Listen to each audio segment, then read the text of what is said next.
போகிற பாதை சரியான பாதையா என்பதை அறியும்படியாக தகப்பனே எங்களுக்கு ஒரு ஞானத்தை கொடுங்கப்பான்னு சொல்லுங்க. ஒரு ஞானத்தை கொடுங்கப்பான்னு எங்களுக்கு சொல்லுங்க. எல்லாரும் செபிங்க பார்க்கலாம். 2 விதமான பாதைகள் இருக்கிறது. ஒன்று அவர் காட்டுகிற பாதை, இன்னொன்று நானே மாம்சத்துல தேர்ந்தெடுக்கிற பாதை.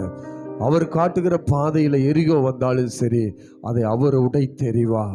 யோர்தான் வந்தாலும் சரி, அது அவர் பார்த்து கொள்வா. அது அவருடைய வேலை. ஆனா நான் போகிற பாதையில பலவிதமான காரியங்கள் வந்தால் அவர் அதை பார்த்து கொள்ள மாட்டார். திரும்பி வாண்டா சொல்லுவார் கர்த்தர். திரும்பி வாழ்ந்துதான் கர்த்தர் சொல்லுவார். என் மன விருப்பத்துக்கு, என் ஆசைக்கு, என் எண்ணத்துக்கு எல்லாம் நிறைவேறணும்னு சொல்லி நான் நினைத்து ஒரு பாதையை தேர்ந்தெடுத்து போவேன் என்று சொன்னார். கர்த்தர் அந்த பாதையில வரமாட்டாரு. நீ திரும்பி வா என்று சொல்லுவார். நீ திரும்பி வா என்று கர்த்தர் சொல்லுவார். ஆனா இன்னொரு பாதை கர்த்தர் காட்டின பாதை தான். ஆனா நெருக்கடியா இருக்குது. கவலைப்படாதீங்க.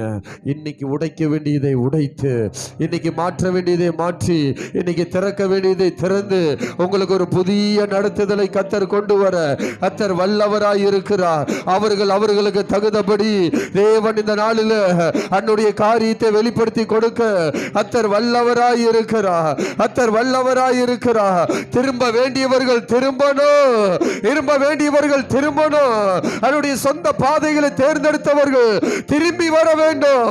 ஆனால் கர்த்தர் காட்டுகிற பாதையில போன உங்களுக்கு சில நெருக்கங்கள், குழப்பங்களா, பயப்படாதீங்க.